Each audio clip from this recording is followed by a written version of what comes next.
నమస్తే. గురువు జూన్ 2వ తారీఖున మిథున రాశిలో నుంచి కర్కాటక రాశిలోకి మారుతూ ఉన్నారు. ఇది 12 సంవత్సరాలకు ఒకసారి జరిగే ప్రక్రియ. ఇందులో ఇంకొక ముఖ్యమైన విషయం ఏందంటే, గురువు ఉచ్చ స్థానానికి వెళ్తూ ఉన్నాడు. కర్కాటక రాశిలో గురువు ఉచ్చ స్థానంలో ఉండటం వల్ల ఏం జరుగుతుంది? సహజంగా గురువు వచ్చేటప్పుడు మనకి ధనాన్ని ఇస్తూ ఉంటారు, సంతానాన్ని ఇస్తూ ఉంటారు. తర్వాత శుభకారకుడు అంటే చెడు జరగకుండా శుభాన్ని ఇచ్చేవాళ్ళు ఉంటారు. యజ్ఞాలు, హోమాలు, టీచరు ఇలా ధనము, తర్వాత ధర్మరక్షణ ఇవన్నీ గురువు వల్ల జరుగుతూ ఉంటాయి. కాబట్టి ప్రతి మనిషికి మనం ఇప్పుడు చెప్పుకున్న విధంగా గురువు వాళ్ళ జీవితంలో రకరకాల పాత్రల ద్వారా పోషించబోతున్నారు. ఇవి వాళ్ళకి అనుకూలంగా ఉంటాయా, ప్రతికూలంగా ఉంటాయా అనేది మనం ఈ గురువు మారటం ద్వారా 12 రాసుల వరకు ఎలా ఉందో మనం చూద్దాం. మనం వృషభ రాశి చూద్దాం. వృషభ రాశి యొక్క విశిష్టత చాలా ఇంపార్టెంట్ అండి. ఎందుకంటే 2025లో వృషభ రాశి వాళ్ళు మాకు తిరుగులేదు అన్నట్లు వాళ్ళు పట్టుకుంది బంగారం అన్నట్టు నడిచింది. దానికి ముఖ్య కారణము గురువు, శని 2 గ్రహాలు బాగా సపోర్ట్ ఇవ్వటం.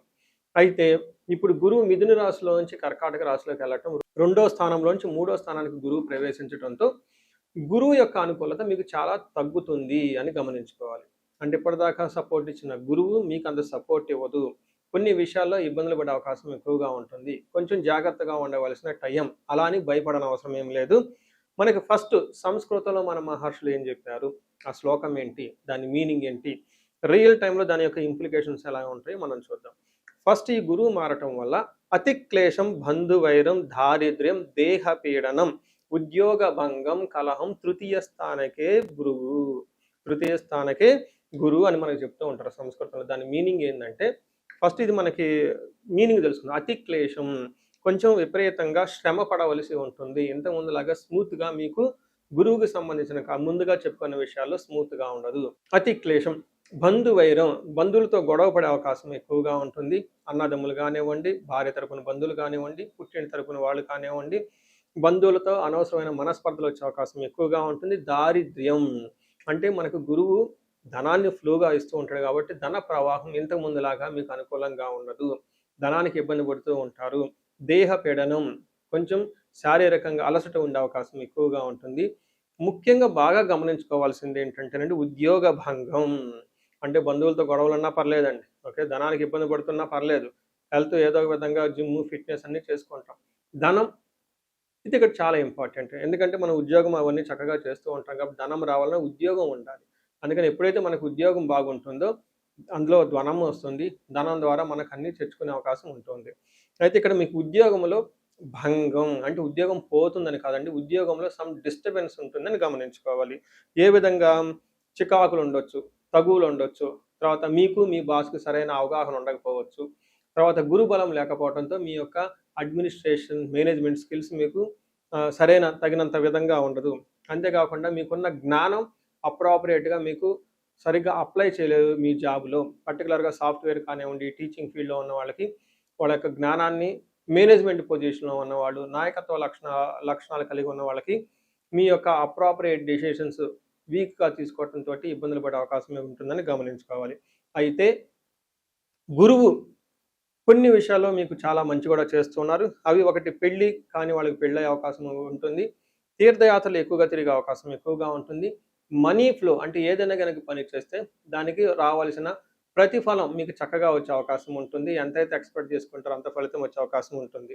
మనకి ఏం చెప్తారంటే, పురాణంలో ఒక స్టోరీ ఉంటుంది. దుర్యోధనుడు 3వ స్థానంలో, తన జన్మరాశి నుంచి 3వ స్థానంలో గురువు ప్రవేశించిన టైంలోనే తన రాజ్యాన్ని కోల్పోయారు. తను అప్పటిదాకా నేనే సూపర్ అనుకొని రాజ్యాన్ని పరిపాలన చేసిన వ్యక్తి రాజ్యాన్ని కోల్పోవలసి వచ్చింది. ఇది మనకు ఒక అవగాహన గురించి చెప్తూ ఉంటారు ఈ పురాణంలో ఉన్న ఒక కథ. అయితే అందరికి అలా జరుగుతుందని కాదండి. మీ యొక్క ఇండివిజువల్ జాతకంలో కూడా జాతకాన్ని చూసుకోవాల్సి ఉంటుంది. మీకు దశలు, భుక్తులు కరెక్ట్గా ఉంటే ఈ ప్రభావం అంత ఎక్కువగా ఉండదు.